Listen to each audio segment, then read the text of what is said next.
we have a very full presentation which also allows time for questions and discussions, which we'll hold till the end, unless there's something urgent and completely incomprehensible, in which case you should show alarm and raise your hand and we'll try to answer. Thank you all for coming, and oops, we want to back up one.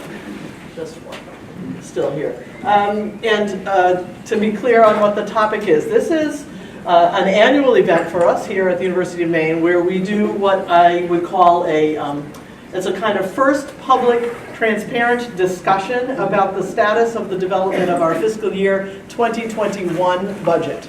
And I see a lot of familiar faces, so many of you were here last year at this time. There are lots of other things that would be also interesting to talk about, and so we've woven a little bit of that in as a part of this presentation. So what we intend to do is to talk about what drives our budget. And many of you in the audience work with budgets and know a lot about them, and we'll talk about the goals, the values, the principles that we here at the University of Maine are striving to incorporate as we do this work. How does the budget work? I, in my first year as president, have heard a lot of claims about what happens with the budget. I heard some today that were fascinating to me. So what we want to do is to actually try to be as clear as we can about the fact that, the basic point is we control our own budget. It's subject to many other influences, but we build it, and Clare will describe that process. What are the key levers that we have in shaping it? And then finally a bit about timeline and process, next steps, and then our discussions. So with this next slide then, I will in a second turn this over to our interim provost, Faye Gilbert. But what I do want to remind everybody of, and this gets difficult when you're sitting and looking at spreadsheets and trying to figure out exactly where to find dollars and where to kind of add dollars and so on. It becomes very tempting to forget about the drivers. And the drivers really are what we have to try to keep in mind as much as we possibly can, because these are community developed. We engaged together over the last couple of years really in working on the strategic vision and values process. And so with that, I'm going to turn to the provost and let her tell you a bit about that, and keeping in mind how we use it to drive the budget. So umaine.edu Vision and Values. The strategic vision and values framework is up, and people are beginning to populate the plan with action initiatives and how we will measure them. And so this plan, we're trying to measure at the end of each year, to what extent are we achieving the values that you all decided as a community as you worked on this document and others in the past year. So the values that are driving the strategic vision and value statement include, start with fostering learner success. The priorities of students and what we do and the transformative work we do begins this values document of who we are and where we're going. It continues by then talking about discovery and innovation, that we are all about discovering and innovating new things. So as we look at building the budget, that discovery and innovation process is critical to who we are and what we will be as we go forward. In partnerships, we've been adding up how many partnerships we have at the University of Maine, and it's close to 2,500 at last count. This community is really focused on that outreach component of connecting with others and making a difference in the world around us as we make a difference in the students that we teach. So the strategic vision and values framework is one aspect keeping us focused as we build the budget, that also includes the work done on the first year student success initiatives, the work done on the R&D plan, and our hopes and dreams of where research and scholarships will go here and in the system in the future, as well as the strategic vision and values document.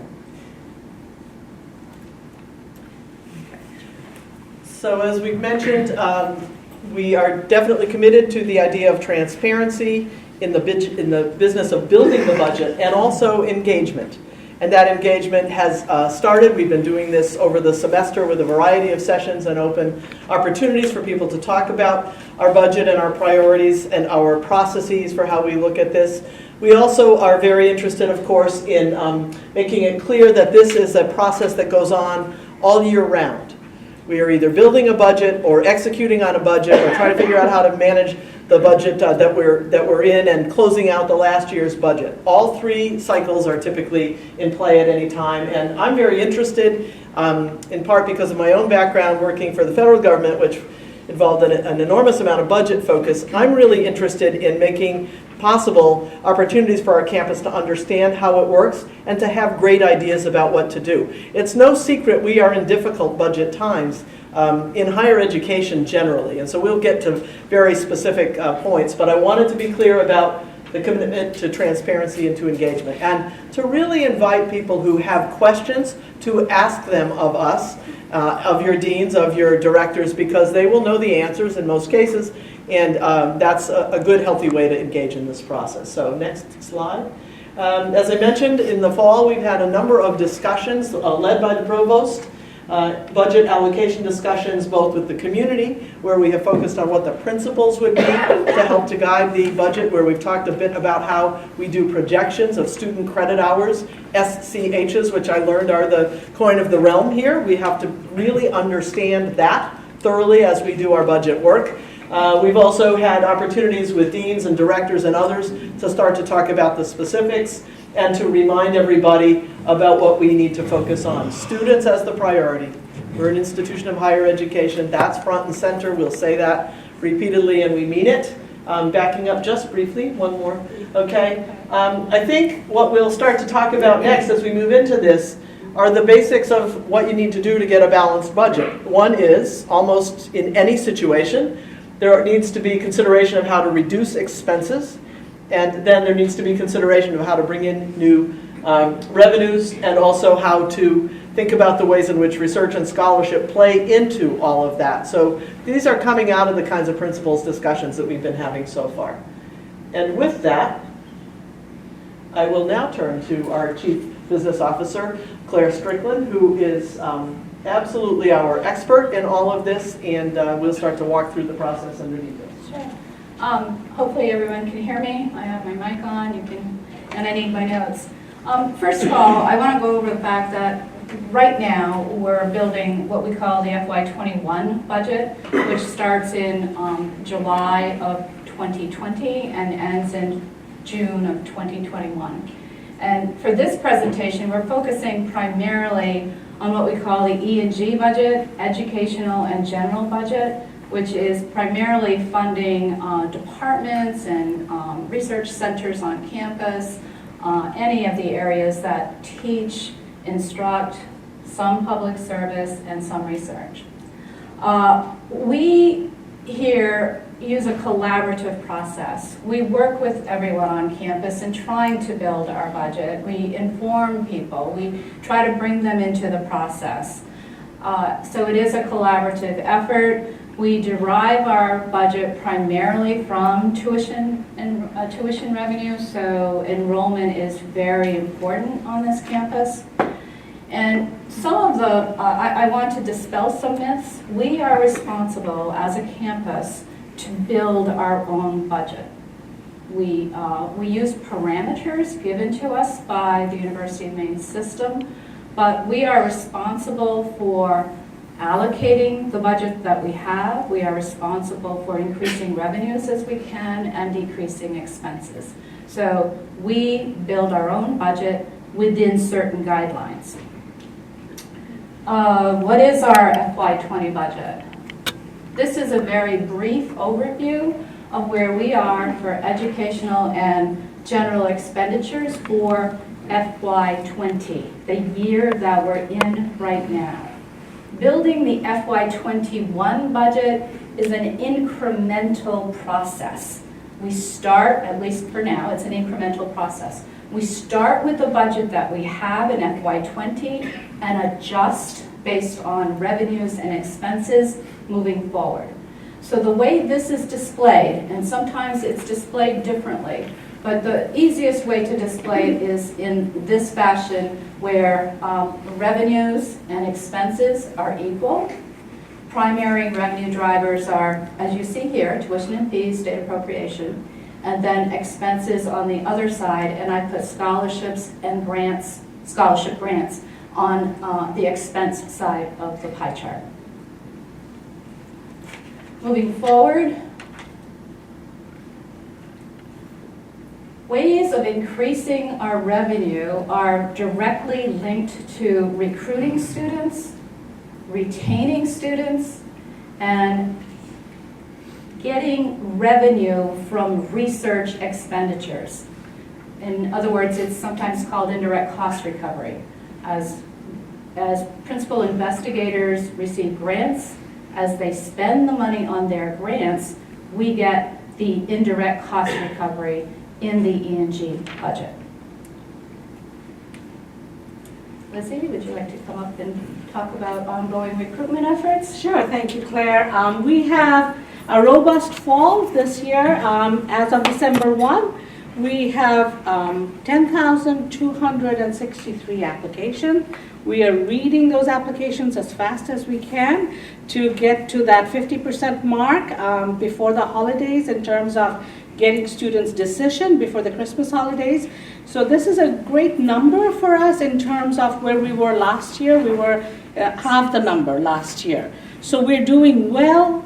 Where we really need all of your help is to make sure that we can keep that momentum going as students visit campus, make them feel excited, make them feel included. And then I have Ace Pereira, our Associate Director, as our point person. If you want to do something with enrollment management in terms of really directing these students, encouraging students, ACE has a lot of accepted student days planned coming up, and you can be a part of that directly. Again, the momentum is great. Right now, we're all back from recruitment to reading applications. So we're hoping to close the year with 20,000 applications, and with our yield of 15%, we should be doing well, but a lot of things play into that yield game. So we are right in the front of that yield game right now. We will depend on you a lot in terms of closing the deal. So some of the things that we've done this fall: continued visiting high schools. We had about 1,500 face-to-face sessions all across the Eastern Seaboard and in Maine. We generated early applications, December 1 being our early application deadline. We're doing a lot of calling and sending customized email and text. And the financial aid operations are getting ready to send packages for all those students who have also filed the federal application for financial aid. We're hosting many, many campus tours, including really large enhanced engineering tours that Dr. Dana Humphreys can attest to. And of course, many of you have seen our billboard campaigns. Those are going on. But we've also taken a little bit of lift from the Chancellor's campaign for affordability for Maine and put some money into the rail cars and rail line all the way through to DC. So instead of heavily focusing on TV and radio, we took that money and put it on Metro North and South Station. So far, it seems like we're getting a lot of response to that effective use of marketing dollars. But as everybody will tell you that the proof is in the pudding. The proof is in confirmations, which we hope will start picking up shortly after the new year. Thank you, Lizzie. So the three themes of enrollment, recruitment, retention, and progress to degree that you hear, as well as then research and scholarship funding. For the forum held earlier that Deb Allen and Clare Strickland did yeoman's work in providing projections and explanations, it opened a window on how do we derive the enrollment projections for the next fall. As an incremental process, where do we expect to be? And so they start by breaking down first-time freshmen to transfer students, in-state, out-of-state, international, and then retention estimates. Our retention estimates are formed from a 3-year moving average, and our estimates of first-time, first-year freshmen then come from a combination of enrollment management estimates as well as checks on that rationality from benchmark efforts such as WICHE and Trends in Maine. how many students are graduating from high school in Maine, what proportion do we think we can attract here at the University of Maine. It's checked for accuracy over time, and it's amazing. It's been within plus or minus 1% since 2015 or before, and just using a simple model to project where will we be with students. For fall of 20, the estimate is that we will be relatively flat in enrollment, slightly down in student credit hours generated. For retention efforts, there's a whole host of things that have been going on for retention efforts that began with a wonderful community process of the first year Student Success Initiative that has gone this year into Learner Success Initiatives, and a lot of different people looking at data about retention and things that can make a difference in whether that student decides to stay with us or not. So it is really incumbent upon all of us to be looking at the living learning communities and the themed learning communities coming from student affairs. That meeting this week was delightful to me. It must have been Monday, because yesterday we weren't here, were we? So Monday. That meeting was the themed communities, pulling students in, having them develop cohort groups, is a pretty proven approach to having them decide that they want to stay with us. But these retention efforts will go on, and you'll be asked. If you have ideas that can help us improve what we're doing in retention, we're interested in that because it's a big part of the enrollment picture overall. Then in scholarship and research, She's going to start. our research expenditures also generate revenue, and the trend is absolutely in the correct direction. And I would just add to that, so just to recap where we are in the presentation, and then I've got a couple of things to say before we move to the next. We are starting by talking about areas where we can work together to increase the most obvious places to increase revenue. It's in getting students here, so that's in bringing in and recruiting students, and you've heard about that. It's in keeping them here. Our retention rates slip around a little bit. Deb, put you on the spot a bit, but what have we been averaging first year to second year? Probably around 76. This year we're at 74, but we've gone up to 78. Okay, so 74 to 76, those numbers, we're losing close to a quarter of our students. Just think about that in terms of budget projections, in terms of revenues, but maybe most fundamentally in terms of those students. And in some way, they haven't had the experience here and the context and the situation that's enabled them to stay, and therefore that changes their prospects in many, many of these cases. So that's the second area. And the third is also important, and it's this business of indirect cost recovery. People get grants. People on this campus do a fantastic job of applying for external funding and bringing that in. Our numbers are very solid there. We have to also remind people that the indirect costs don't come in until you spend down on those grants. And having worked at an agency that made grants, we saw a lot of letters from a lot of places saying, can we please have a no-cost extension? Can we please have a second no-cost extension? Can we turn in, we've got some money left, and I guess we'll have to turn it back to the government because we didn't finish the grant. I know that that happens routinely to people. I just urge us to be mindful of the fact that expending those funds, and if there's more that we can do as a university to support you in doing that in a timely way, that's actually beneficial to all of us. So I've been talking about ways to increase revenue. The other way to balance budgets, which we need to work on, of course, is in decreasing expenses. And that's the much harder conversation. And we're not going to go into a lot of detail about how we can do that today, other than I wanted to say one thing, which is we're a university, we're about the future, we're about educating people for tomorrow.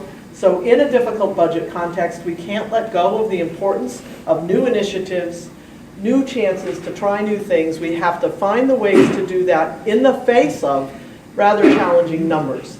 So what that means, and this is starting to happen and has been happening here at the University of Maine for a long time, so there's not a lot of newness here to the idea, but realignments of programs, combinings of programs, considering over time the sunsetting of programs with all due process and with all appropriate procedures followed. Those are the kinds of things we have to think about, just as we think about how to generate revenues. And I don't want to be indirect about that. You know, I think that's a reality in higher education today, and it's a reality here in Maine. So I wanted to share that with you.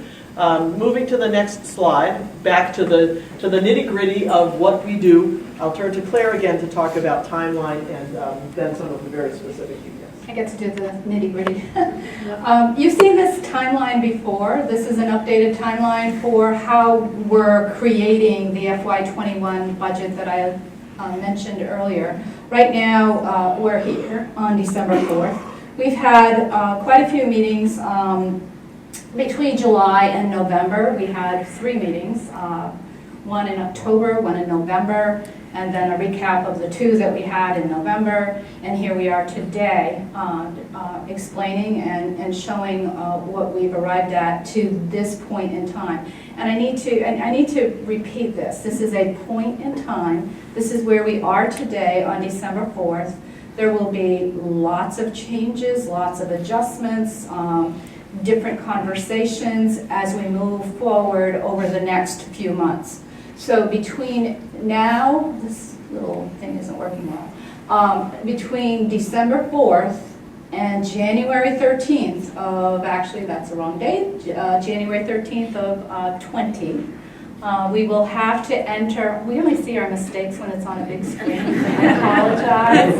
We will fix that. Prize out for the person who finds the $1 million mistake. Right. Anybody who can find a few million, please let me know, and we'll fix that. We'll fix that date before we post it.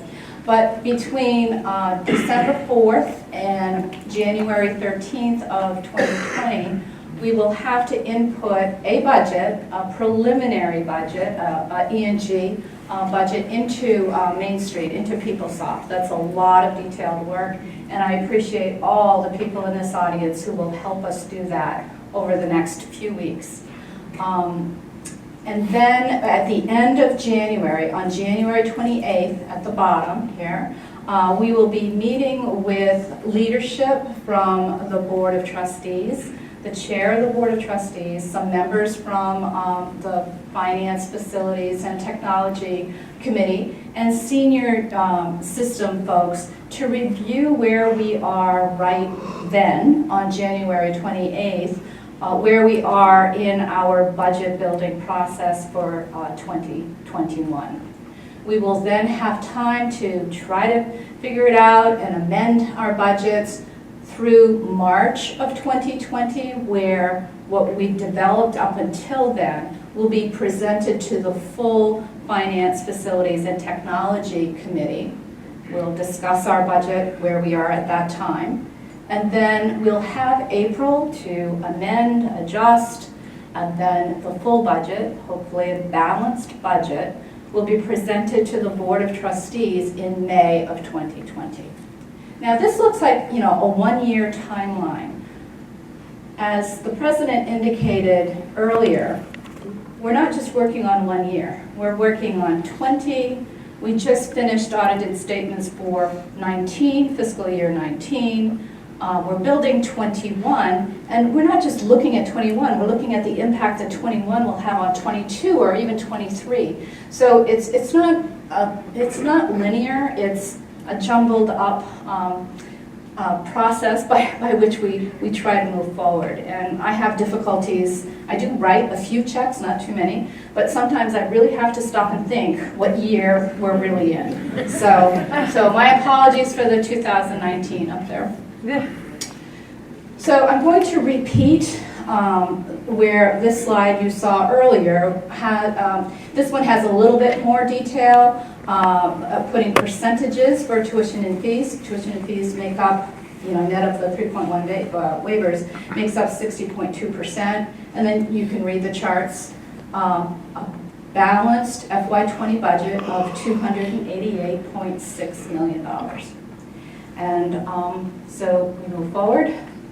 And what we'll do, as I indicated earlier, we'll take that budget and make incremental changes to revenue and incremental changes to expense. So what is expected for incremental revenue and what is expected for incremental expenses.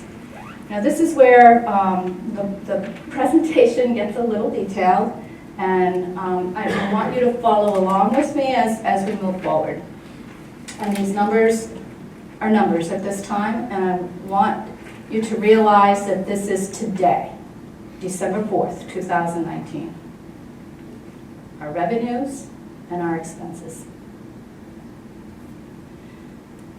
This is quite small. I thought it would be projected bigger. I apologize. I don't know if you can read all of this. Are the monitors showing in the back? Can you see? Okay, let me go through it as best as I can. So let's focus. I know everybody's going to look at the expenditure side, but let's focus on the revenue side. So the revenue side is comprised basically of an incremental appropriation that we'll receive, hopefully, if the legislature passes the supplemental budget in January. Now, this amount is comprised of two pieces. So what we'll get through the allocation of state appropriation, and then an additional amount to help with the cost of shared services. We are the biggest piece of our budget, remember I said, was our enrollment, our tuition revenue. Going into FY21, we are seeing enrollment changes that combined reduce our revenue budget by almost $3.5 million. And that's because we're losing a fairly significant senior class. We just admitted a modest incoming first-year class. Retention is so very important in this number. We've assumed retention to be fairly flat, a little bit of an increase. And so when we lose and out-of-state credit hours are declining. So you put those three things together and you see an enrollment change vis-a-vis a revenue budget going down. So our students are here, but the mixture of the students and how they're retained and how they're graduating is affecting our revenue budget. The second line you see here is the tuition rate increase. So between the tuition rate increase and the loss of revenue due to the items I just stated, it's $711,000. At this point, $711,000. On the expenditure side, we have other, and I'll read this to you. It's basically an increase in shared services of $1.1 million, but it's offset a little bit by about $400,000 in an increase in appropriation. We have insurance costs that go up. We had issues just a few weeks ago. There was a fire in the ASCC. We need insurance to protect us, and insurance goes up every year. This coming year, it will go up by, I can't read it, $200,000. We are required to increase our capital expenditures. The Board of Trustees likes us to invest in our infrastructure, and so they're asking us to increase our that expenditure by 5%, which is approximately $300,000. And of course, we've listed the cost of utilities going up very modestly at $150,000. So this other category is $1.8 million. The biggest category is the investment, what we call the investment in human capital. So we have positions that are transitioning to the base budget. We have funded them perhaps on a one-time basis in this fiscal year. They're moving on to base next year. We have compensation increases, wonderful contracts that were ratified this year that go into next year. We have financial aid costs that continue to affect our budget positively. It provides aid to our students. We are continuing our Top Scholars program, and we are base funding an additional $250,000 to return back to principal investigators. So all of that adds up to $15.4 million. Taken together, it's $17.1 million. So the gap as of today is $15.6 million. A lot of numbers there. They'll change. I should probably round. I tend to not. So we move forward. So as of today, incremental revenue is 1.554, incremental expense, and our gap is $15.6 million. How will we address this gap? We must increase revenues. We will try to decrease expenses. We may increase indirect cost recovery as our principal investigators get more grants, which will generate more indirect cost recovery. At this time, At this time, we will have a base campus realignment of $8 million, not the full 15.5. And then we'll have ongoing discussions and somehow work through how to resolve the remaining amount. That was a lot. So in a minute, we'll turn to the questions and we can go back to any of these slides. But we wanted then to talk about next steps and point you to one of the sub-goals in the strategic vision and values, which is about the budgeting process. Responsive and transparent, which is why we are sharing a lot of information with you today. Aligns resources with strategic priorities. That's hard because that speaks both to expenses and to revenues. And creates incentive and reward structures that support advancing toward the university goals. So that's the doing something new. And there are a lot of very smart people in this room. We're going to have to put our heads together to figure out how to actually make this work. We're sharing information quite early, really, in the overall budget process, as Claire points out. There are other points in this process. We will aim very strongly to get to a balanced budget by May. Is that Yes, for I sure the time? would hope to be earlier than that, but Yes. that's Claire. Claire will want it to be earlier, and we'll all want it to be earlier, but that will mean then work for all of us. So to conclude, we will set our own course. We'll work together to do that. Keep an eye out for this language and these visuals because we've got some nice surprises coming around this.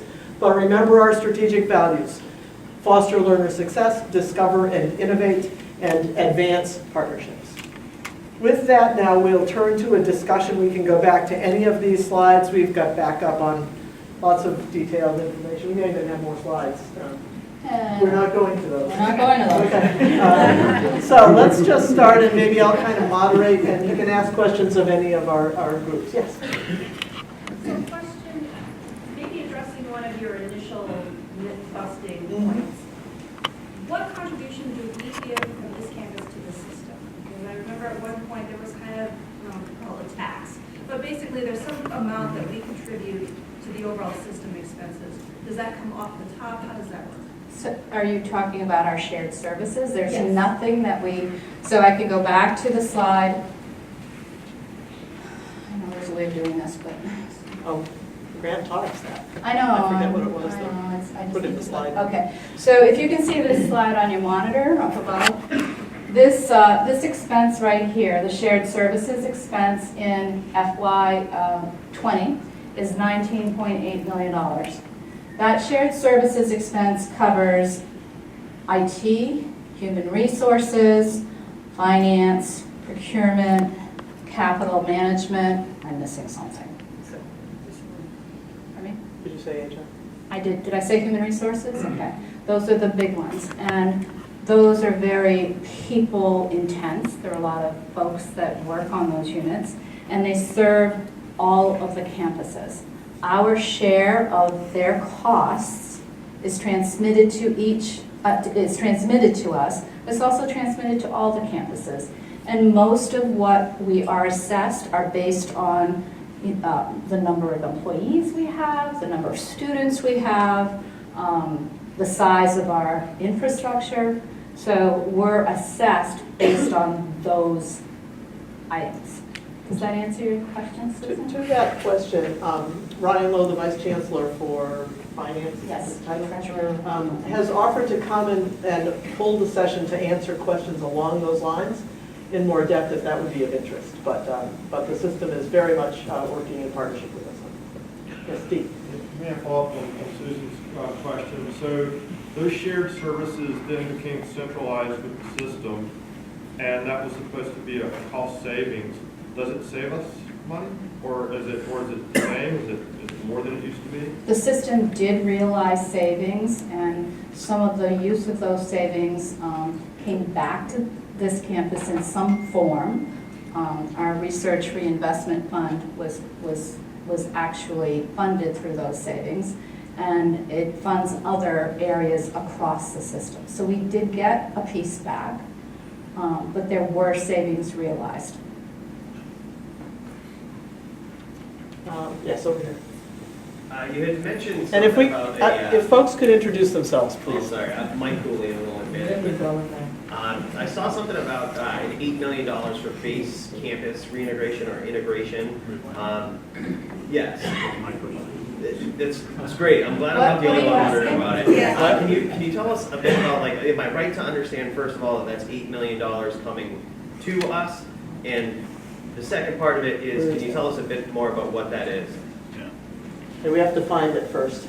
I believe it's on your slide. No, there was. Yeah. Where's what 8 million? Oh, the Base campus. Oh, that one, I'm sorry. So, do you want to answer that?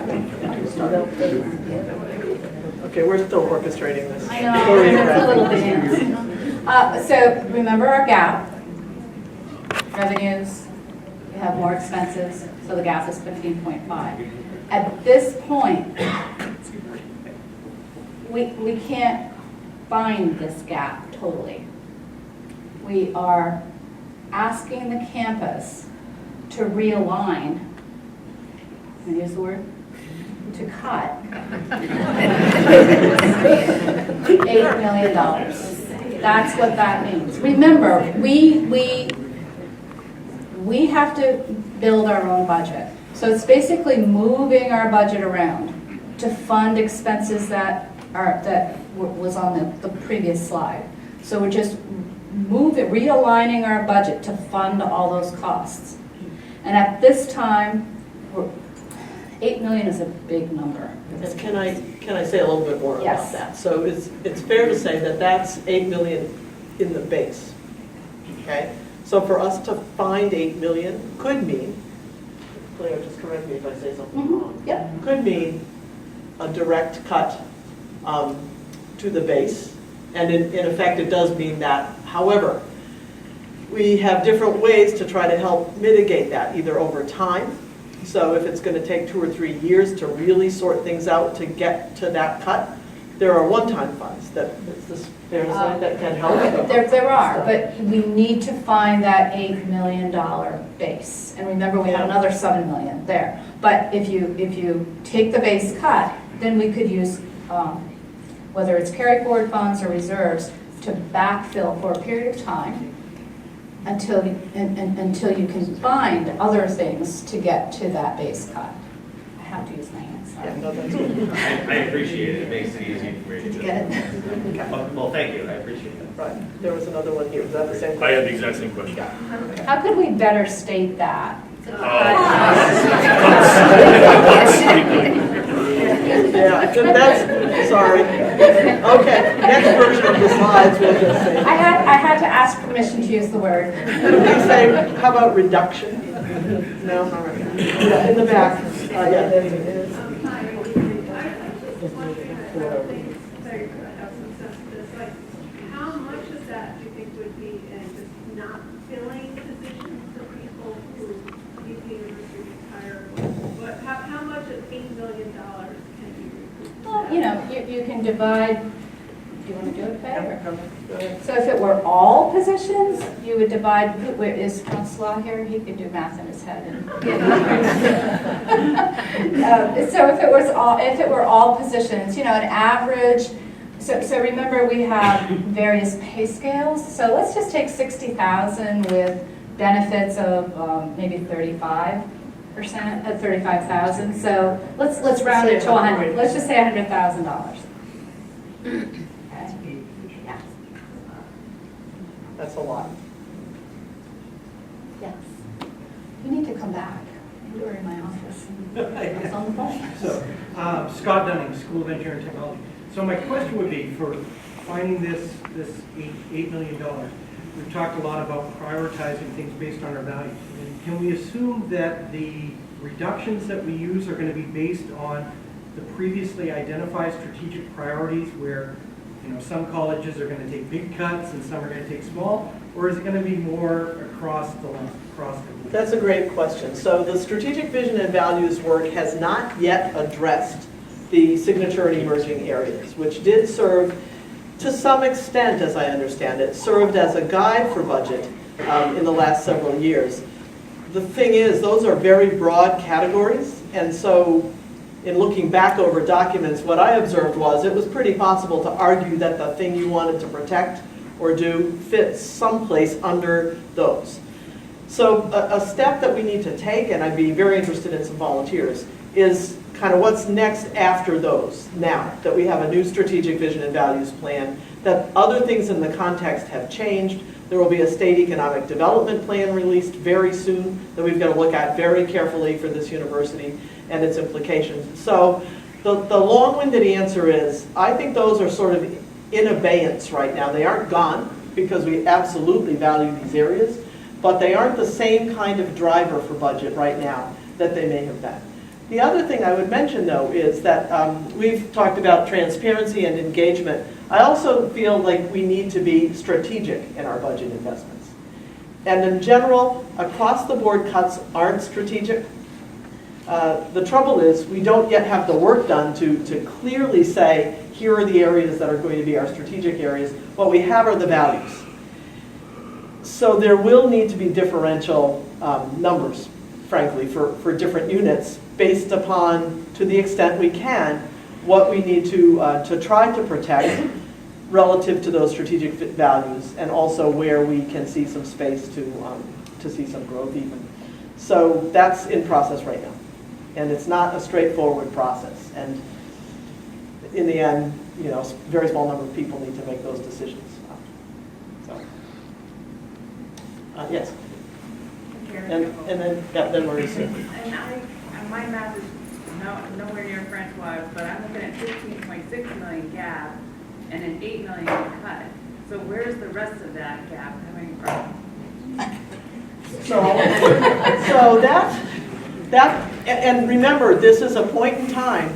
We may come back to you in January and say, we're watching the numbers, things are looking different. The campus is going to have to find the 10. Or the campus is going to only need to find 4.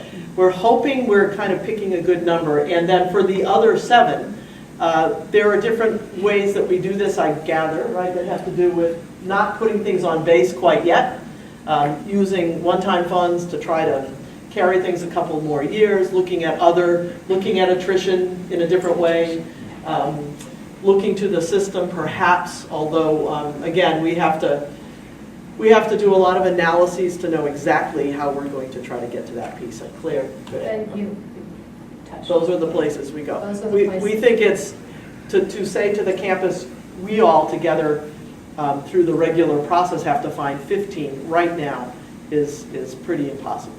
Now, if some obvious solution came up, and I don't see any, but some of you may, that got us to that, that would be useful. Here's the thing, folks. The challenge with cuts of this size is that we are bare bones already. So to get to a cut of this size, true, there will be some places, some attrition of positions, but over time, these kinds of reductions mean some fundamental rethinking of our structure, our clientele, the ways in which we offer services. That would be a much longer term kind of conversation. One thing I'm reading, and so I'm reading everything I can find about managing, difficult budget times in universities. And if you look at the Chronicle or Inside Higher Ed, you're seeing these things too. University of Georgia system just introduced a very interesting new kind of degree that they're calling a nexus degree. It is something between a 2-year college degree, an associate's degree, and a bachelor's degree. It's very specialized to particular areas of technical expertise needed in that region, where stackable credentials are a part of it. We've got very good fundamental work going on in areas like that, but to get to a point where they get to be degrees and those degrees are generating revenues, that's not tomorrow. That's going to be down the road. That's why we can't stop thinking about those things too. Yeah, Mauricio. Mauricio, I'm Professor of Electrical Engineering and co-chair of the FIPS in the Senate. Well, I think in terms of clarity, right, transparency of what you were saying, I think it's important that we figure out if there is this gap, right, out of a budget that is 238, as we mentioned last year. Is there anything else that can be cut? And also, why is it that it's only what you call base, right? What can't we go there and tell the system, look, this $19 million that we are paying service needs to be chopped down as well? You know, I mean, management should not be cutting just the source generating, money generating resource that we are, right? But also the services, right? I mean, it needs to be looked overboard, right? We need to understand that as well, because of course we understand the colleges, right? Whatever we have contributing here, but all the other part of those $238 million, we have no understanding, right? Well, we do, I mean, we can go look at every one of those. I think on this shared services matter, certainly it's been an education for me arriving here to understand that and to hear from a lot of people, including colleagues in the system, who also have their view of how this is. I think the best solution on that really is to have a visit with Ryan Lowe, because he can talk to us in great detail. I think it's easy to run, I'm hearing, every day I hear about particular concerns or particular issues, but I also see, at least in part, what those services do provide for us and what they do cover and handle for us, which would be exorbitant if we had to take that back. So I think the trick is to take a careful look, be sure we're in good communication with the system, and make sure that we are clear about the particular needs of this university. You and I have had some conversations, right, about being a research university and the needs for certain kinds of streamlined processes in that case, even relative to perhaps hiring of technicians or postdocs, to acquisition of instruments. I heard some more today about upkeep of instruments. And so, I think those are very live issues, but I'm not so sure that that's the first place to look, to be honest, for a way to find reductions. May I say something? Yeah, of course. It's me. I do know that the shared services amount that we were given for FY21 was stripped. In other words, it could have been much higher than it was, but having Ryan oversee that process, he knows. He worked on this campus, he worked on Farmington. He knows what we are facing this year, and he knows what all the institutions are facing. So they did try to mitigate what they were passing on to the campuses as much as they could, and they actually increased the state appropriation by a small amount to reflect those increased costs. So I think it would be a good idea to have Ryan, but Yeah. I don't really want to throw him under the bus, because he has tried. Oh, surely, I just mentioned this, the service as one of them because it was a big item, right? But out of all the other expenses that we have, right, maybe some strategic decisions. What I'm saying is that not necessarily need to cut the money generation source, right, which are the people, the research and all that stuff. We should look if there are other places that we can cut, right, infrastructure or whatever. Right? Yeah, I think, I know we do have those discussions. I don't know if Claire, What would you like? Well, I can't remember where my notes are. is the Gatsby thing worth trying to explain? Is that a part of this? No. No, okay, never mind. So we could go back, let's go back and look at the pie chart slide then that Mauricio is kind of pointing us toward, where we see the breakdown really of, okay, this one is good.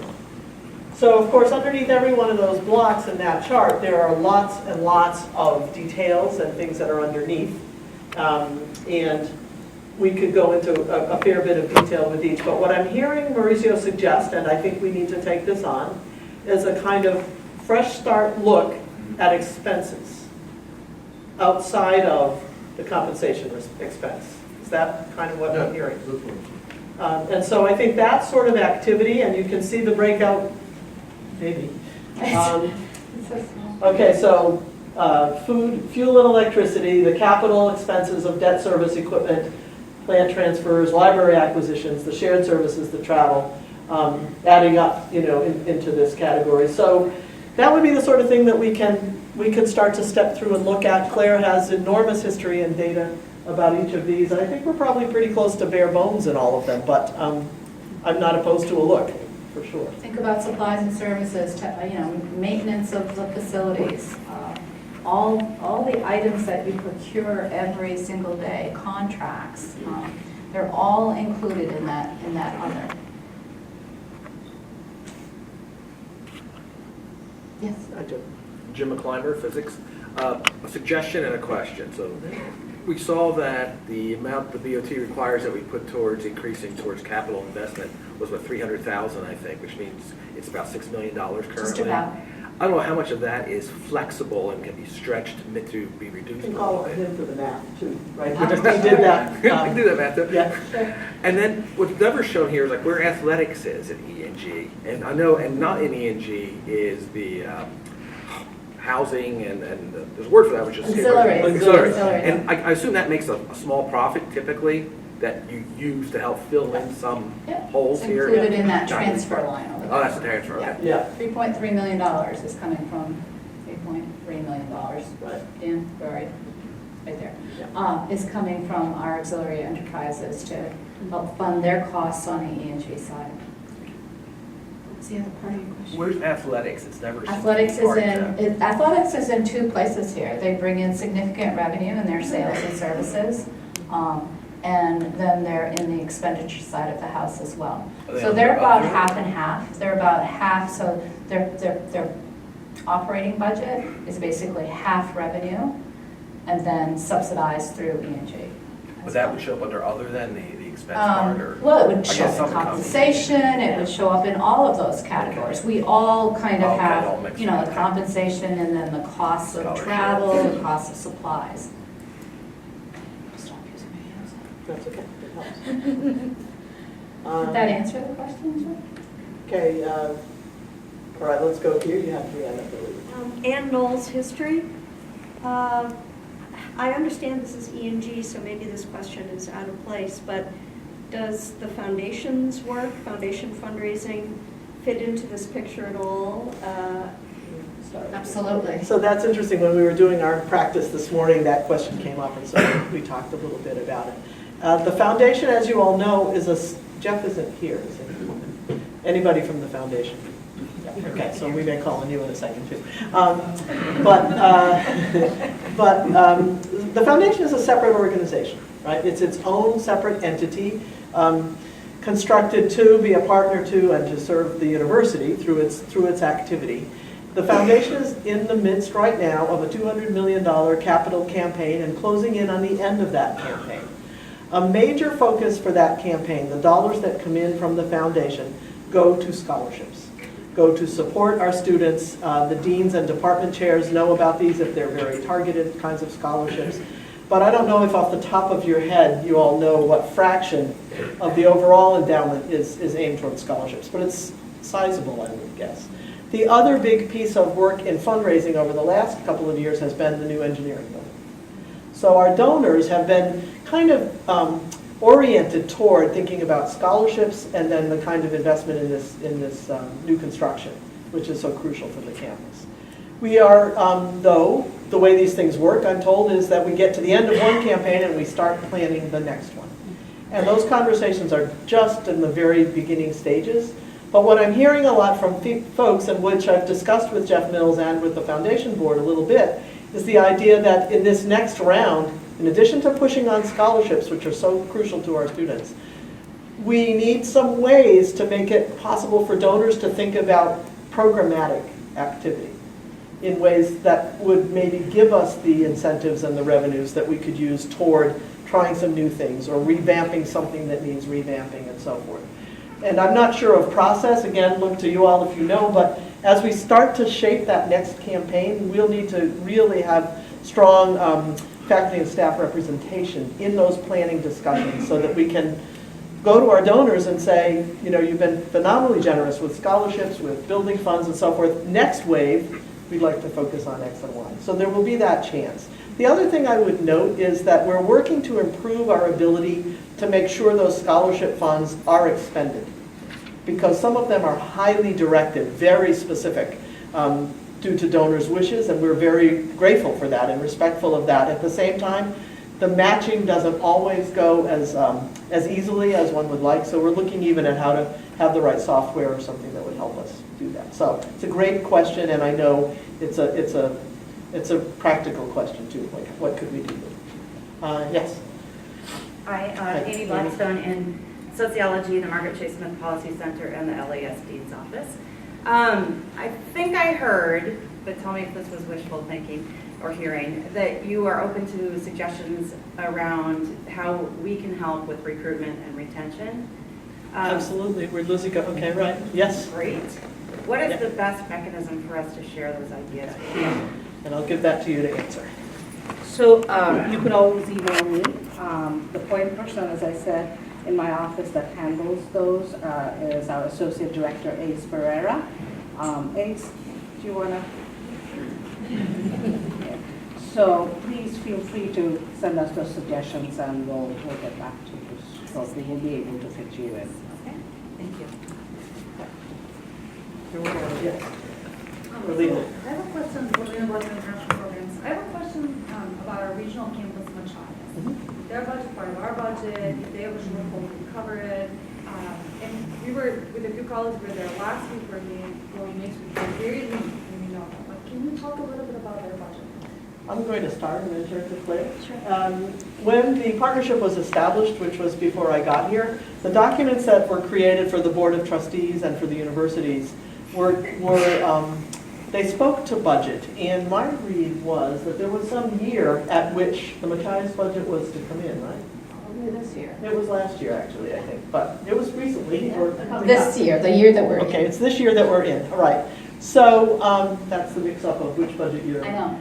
So we made a conscious decision with the leadership of Machias last year, and with Andy Egan, head of campus, not to merge those budgets at that time. Andy's take was that it would be important for the campus and Machias to understand quite fully their budget situation as it was evolving, and he wanted to have that be a part of his agenda while he was there. So we did not make a transition and kind of fold it in under our university budget here at UMaine. We will do a session sort of like this sometime in Machias. We work with them separately on their budget. That said, there are challenges on that campus. And so Claire can tell us a little bit about how that works. Sure. I had an initial conversation with Dan Pauls. He's the head of campus at Machias earlier this week. I did do a projection, a simple projection. I'm not going to state it here, but they are facing a gap as well. Their enrollment is not where it should be. They will have to adjust their enrollment down next year as far as student credit hours are concerned. And don't let me forget to talk about enrollment and how we're budgeting credit hours. And their costs are going up too. The investment in human capital, the investment in the insurance and the shared services are all going up, with revenue not necessarily covering all of those expenses. And on a campus that's that small, it's very difficult to move things around. So they're facing a gap as well. We'll be working with them, the same thing as we're doing here. We'll have a presentation with the campus, but we're not putting the two budgets together. They're moving forward separately. They're our regional campus, but the budgets are being built in parallel, not together. Now, to just complicate that further, and by the fact that you asked this question reminds me, many people and groups on this Orono campus are doing significant work with Machias. And that's part of being a partner. It's almost as if in some ways a new college was added to the University of Maine. And I think that that's overall a terrific positive. It brings us a kind of access to a different type of institution that enriches what we're able to do collectively as a university. But that said, I'm well aware that the costs of the folks in international programs or in student life or in any number of other offices around this campus for their service with Machias is really essentially absorbed here. And we'll handle these kind of case by case. I also want to point out, and Monique, I saw you before. Yes. Monique Laroque chaired a very interesting committee this summer that produced a set of wonderful recommendations, and I see Dee is here. I'm not sure who else was on there. Okay. That speak to programmatic collaboration between the Machias and Orono campuses. And so that work is starting to happen, and I think some of that may actually lead to some potential savings as programs begin to think about how to interface. So continuing to try to look for new things, but at the same time being very mindful of these budget challenges. Yes, Emily. Dean of Liberal Arts and Sciences. You said that we can't let go of the importance of new initiatives, and I was very happy to hear that. I agree. What mechanism do you foresee for supporting such initiatives, identifying, prioritizing in the context of an $8 million shortfall this year and then some other number next year? So we will need to use a variety of mechanisms, including things that are already available to us. So I would say the Research Reinvestment Fund and the Program Innovation Fund, those are two places where we still have resources that we can use toward trying new things. In fact, in the Research Reinvestment with the Grand Challenge Initiative that was announced a few weeks ago, those applications have come in. Many of you I know are involved, and as we're looking at those, it's clear that some are clearly research-focused primarily. Others have multiple components to them. And I think we need to look at those good ideas and look at ways to see if there's a way to jumpstart things that are coming in through these different avenues. I think we need to be more intentional about external funding at the sort of institutional level for these kinds of initiatives. And we still have to find ways within our own ENG to do this. And I think you all know the answer to that. It's very difficult to start something new if we don't have kind of a plan for over time what we will stop doing. I went to President's Boot Camp last summer as a part of joining the university, and they talked about everybody should have a kind of stop-do list. What are we going to stop doing? And notoriously bad, we are notoriously bad as institutions of higher ed at that, but I think that needs to be a little more a part, perhaps a lot more a part of how we talk about our work together over time. It's difficult to stop doing anything on the dime, but it takes time. And so, I think very open to ideas. As for processes, I think at this stage, some of that initiates in colleges, in departments, and then we consider, across the university how we collaborate across that. No really good answer to that. I see Dana. Yeah. Dana Humphrey, Engineering. So I think I heard in the earlier part of the presentation something along the lines of supplemental state appropriation if approved. Right. And this is the first I've heard of a supplemental appropriation, so maybe that could be expanded upon a little bit. So when the biennium is FY20, FY21, we went forward with the system, went forward with a request to the state for the 2-year biennium. It did not receive everything it asked for in that first year, the year that we're in right now. And the system is now going to the state. There's usually a supplemental budget that's being worked on right now that will be before the state legislature in January or February. So our share of a supplemental state appropriation that would be received by the system and distributed across the campuses is $424,000. Does that answer? Which raises another point that we chose not to add to the list of the things we could directly work on, but I think it goes without saying that our relationship to the state legislature, to the governor's office, to the commissions and departments of the government are crucial. And they, I think, are quite positive, actually. But that is another place where we can tell our story, where we can be clear about the value added from this university every chance we get, and we're all trying to work on that. There was a question? Yes. I have a question. I mean, one of the things that we've not talked about is operating within the system. And I understand the autonomy that you're putting forth. But when we talk program realignment, program reevaluation, how will we balance campus discussions with external pressures of the system?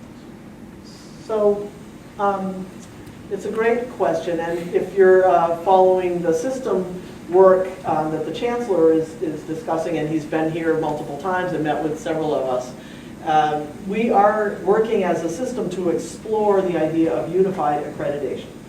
And Chancellor Malloy and his team and I and all of the presidents have been a part of those discussions for quite a long time with our Board of Trustees. And so I'm not going to kind of reiterate all of that here, other than to say those discussions continue. I believe there's a sound argument for pursuing unified accreditation when we think about the system as a whole. And in fact, thinking about the system as a whole requires that we think very substantially about UMaine as a piece of that system. We're a very big player in this system. So the opportunities under a unified accreditation model, the opportunities for really working across institutions will be easier because accreditation will make those boundaries easier for a whole host of reasons. Therefore, I think as we think about program realignments, or if we want to say the word cut, I guess we can, program changes, we really have the whole system in many ways to think about. So, for example, if we had a program on this campus that is fairly small, that we think is vital to our campus, but if one of the other system campuses had a large version of that program and a solid version, we could look at ways to partner that over time might eventually save resources here, and the same could happen in reverse, might bring resources here if we became a base for some kind of a program that some other campuses were willing to kind of have a central focus here. So I think there's potential in that. The thing is, that's not here yet. And so being able to think about it for the future is great, but we still face this year-by-year budgeting challenge that we have in a kind of institution where longer-term planning is really also what we need to do. So planning 2 to 5 years out is really where we need to be, but the budget has to go in, in a couple of weeks. So it's challenging. Yes? Rick Open in Business. I might have missed it, but is there any potential or interest in a tuition adjustment? There is. It's on one of the slides here. It's in here. Let me try and find it. It's not huge, and I don't know if, it's right there. So see this $4 million, the tuition rate increase? Mm-hmm. Nets us to $4.2 million. So how much is that? So it has, the rate has been given to us as a parameter. I can say it's 2.5%. I hate saying it publicly because it's still in process, but the parameter that we've been given to increase our budget for in-state students is 2.5%. We are allowed to go higher for out-of-state students. At this point, we're maintaining the 2.5%. Those parameters come from the system? Parameters as far as in-state student tuition rate increases comes from, when I say the system, it's the board overseeing the system. And I think another observation around tuition, and being from the business school reminded me, we have a few programs, a few professional programs, I'll use the MBA as an example, that draw really very few out-of-state students. So we've announced an experiment with the Maine MBA, the Maine Business School degree, to lower tuition for out-of-state students, to see if that will increase yield. And so experiments like that are very much allowable. And I think what it will take at this point is we don't have a good formal mechanism for how to do it, but a proposal and an idea coming through deans to the cabinet is the way to go with these kinds of things.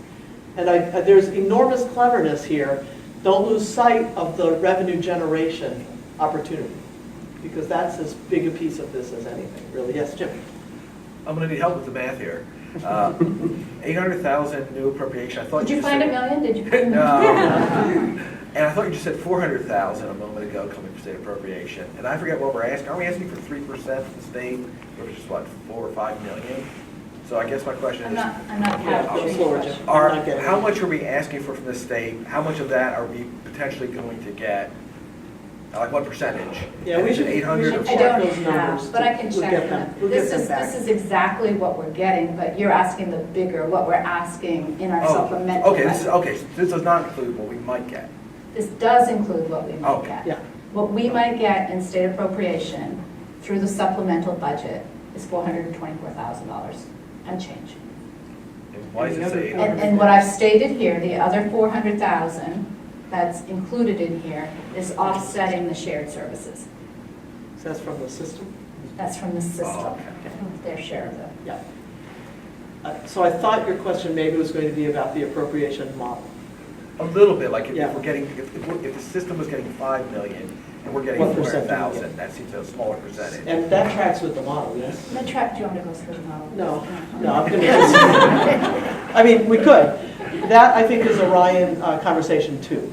So there is a model, which I've actually looked at and Clare is expert in, for how the state appropriation is distributed across the campuses. And it's quite interesting and quite mathematical and quite complicated. But basically, every institution has a set of peers that I gather were chosen by the institution. By the institution. So sometime in the past, people here chose our peers, and then a variety of measures really are assessed across those peers, and that all flows into the formulas for how the appropriation is divided up. So it's a piece of what we get, and it's been used now for a couple of years. So it's worth seeing. Ryan has quite a good slideshow on that.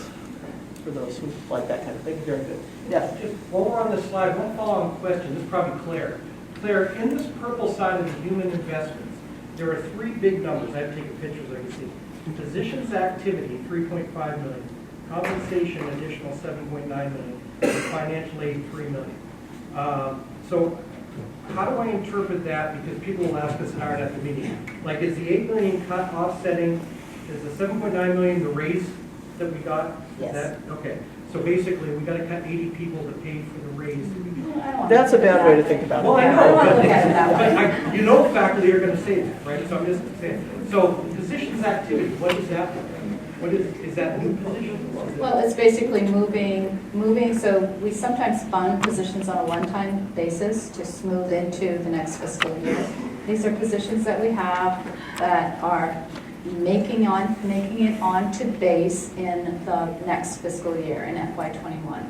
So an example of that might be a position in microbiology, biochemistry. I probably have that department wrong here, and what they're actually called, that has been funded for the last few years on other funds, and is now transitioning to E&G. There are positions perhaps in business that were paid for by the School of Business, that were paid for by another source of funds that are transitioning. The commitment was to transition it to base funding. There are graduate students that might make it onto the base list. So all of those add up.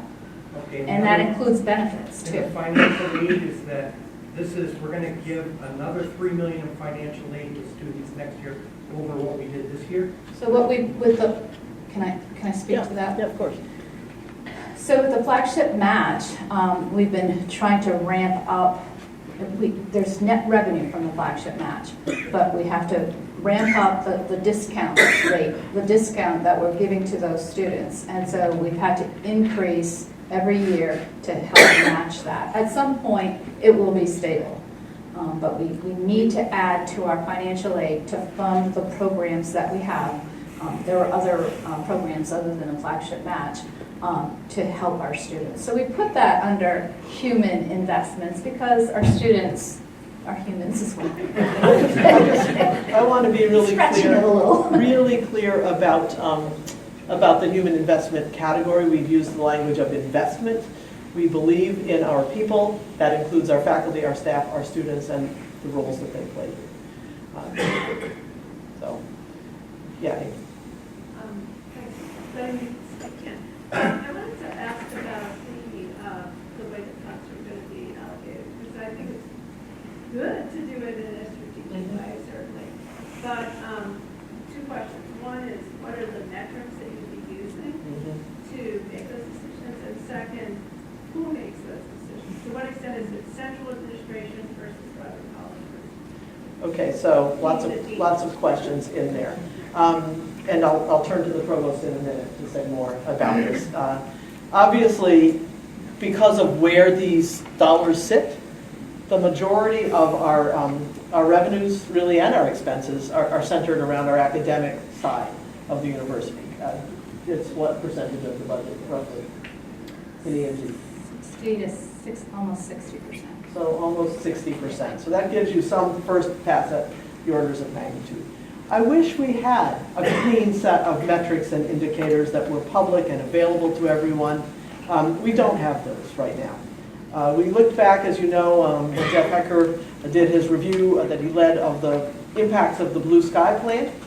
One finding from that was that that plan didn't have enough baseline information in it on all of its elements to enable us to actually look at the end and talk quantitatively, in all cases, about what had happened.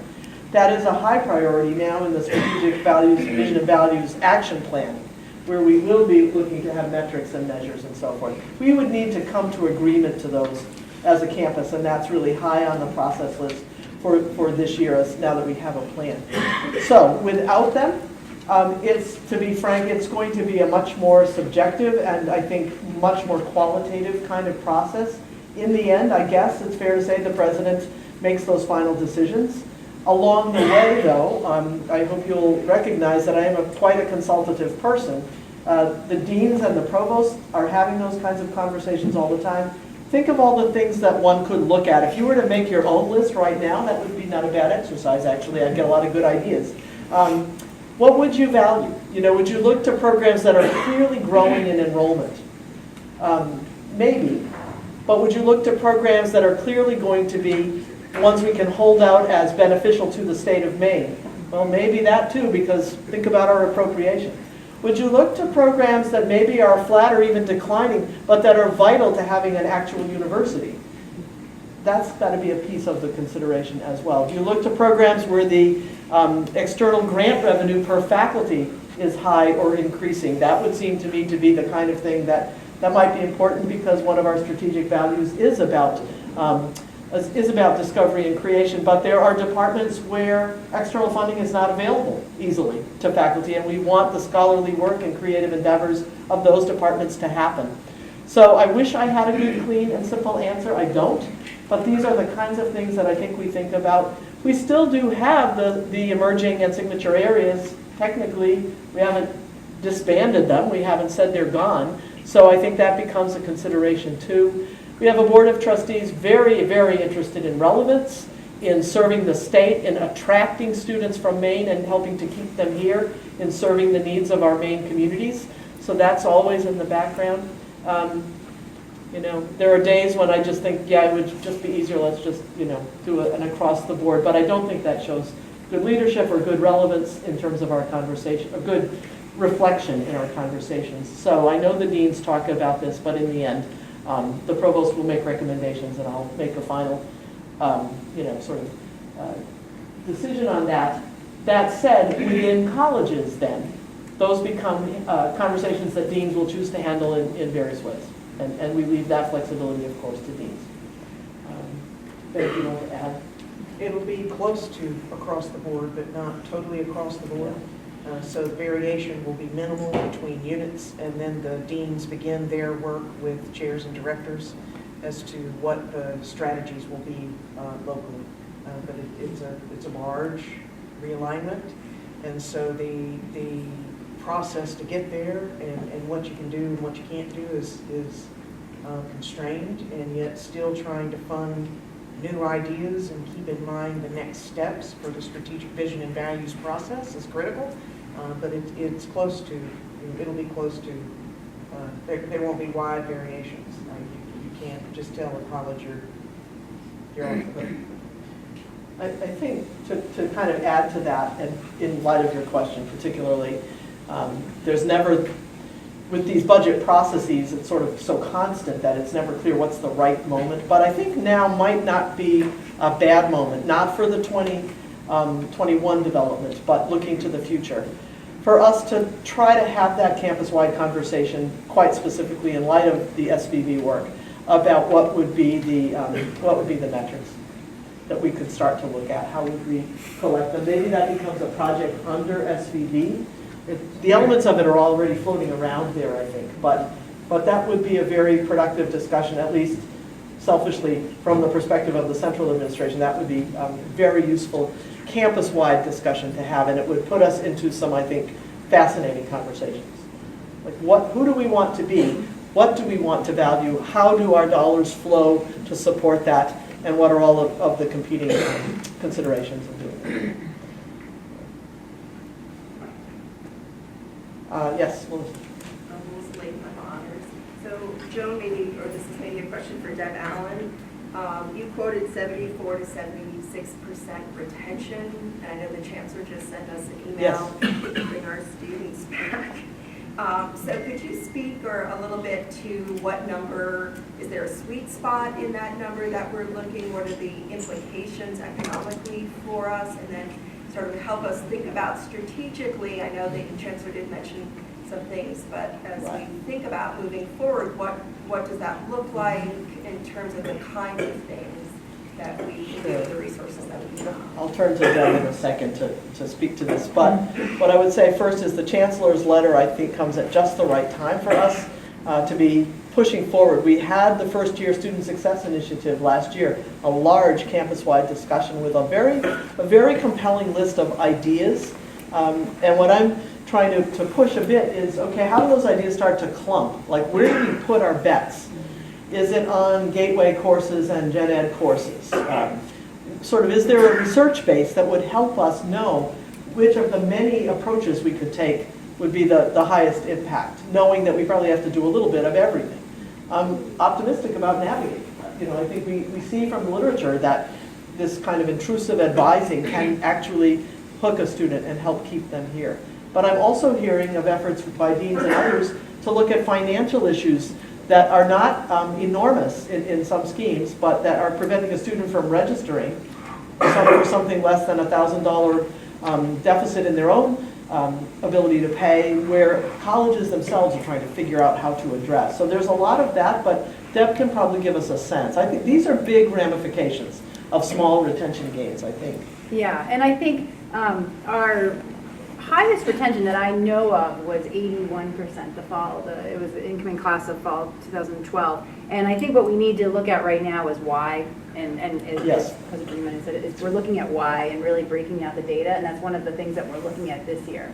Because 74% is lower than we had seen. We're usually, 78 used to be, we were steady. 78 was what we always, was very steady. But in recent years, that's fluctuated. So I think one of our goals this year is really teasing that out and looking at the why. And we met this morning to look at the retention and the efforts that are generated from the first year student success work you've been doing for a couple of years, and the learner success initiatives related to Maine learning assistance, related to the pilot test for the first year courses, and the change in retention based on whether or not students take a first year course when they get here, and the change in retention based on the courses that have learning assistants assigned to them versus don't have learning assistants assigned to them.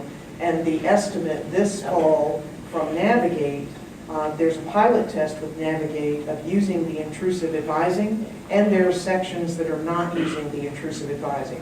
So to compare the DFW rates and those with intrusive advising and those without, so that we begin to, from the beginning, get a feel to what extent is Navigate helping to enhance our retention rates. And when you benchmark that 80%, 78, 80 to 85% retention in freshman year is a goal that we should be able to achieve.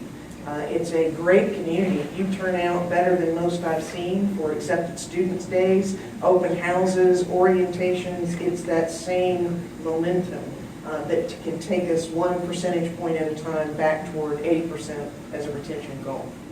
And I don't claim to know, I don't know the area of retention, the literature at all well, but I do know in my own areas and things that I have learned about, that this third from the bottom bullet, is quite important. Students feeling engaged and connected through lots of means, and that can be through various student life opportunities and through a whole host of possibilities. But I'm going to be continuing to press all of us on bringing to the foreground what we offer here at the University of Maine and what we could offer relative to experiential and research learning opportunities. We have a richness of that occurring already. The provost is working to try to get a clear definition so we'll know what that is. But I know, for example, the Honors College is doing quite a significant amount of this. And where I'd really like to get, and maybe we'll kind of, unless there are more questions, start to wrap up on this, where I'd really like us to get is to be able to make the claim that every student who comes to the University of Maine has an opportunity to be engaged in, we'll find the right wording, significant experiential or research or creative endeavor or scholarly activity as a first-year student. So have that become a selling point for us over time, and we have pockets where that's happening right now on this campus, and we need to elevate those and figure out a way to get there. That's not going to solve our retention tomorrow, but it would be a distinction for us. And by the way, as you all generated ideas about the principles that should guide our work going forward in this domain, there were several suggestions that had to do with what makes the University of Maine distinctive. Like keeping that in mind as we try to figure out what to protect, what we might be able to realign or sunset or cut. I would like to hope we could come up with some things that have to do with the very core of our instruction for our students that make us distinctive. Any last questions or comments? Or you're a great audience, really engaged, really attentive. Know that we are wanting to continue this conversation and to hear your ideas, to hear your concerns. If you hear weird misunderstandings out there, please help to allay them and also get them back to us, because some of them are quite concerning actually, and I want us to be sure that we're as transparent and collaborative on this as we can be. So thank you for all of this, and enjoy the rest of your day. Can I just say that, can I just say that the PowerPoint in PDF format will be on the President's website within a day or so. The PowerPoint itself and then the whole video session here. So I've seen people take pictures of the slides. The slides will be online. Thank you.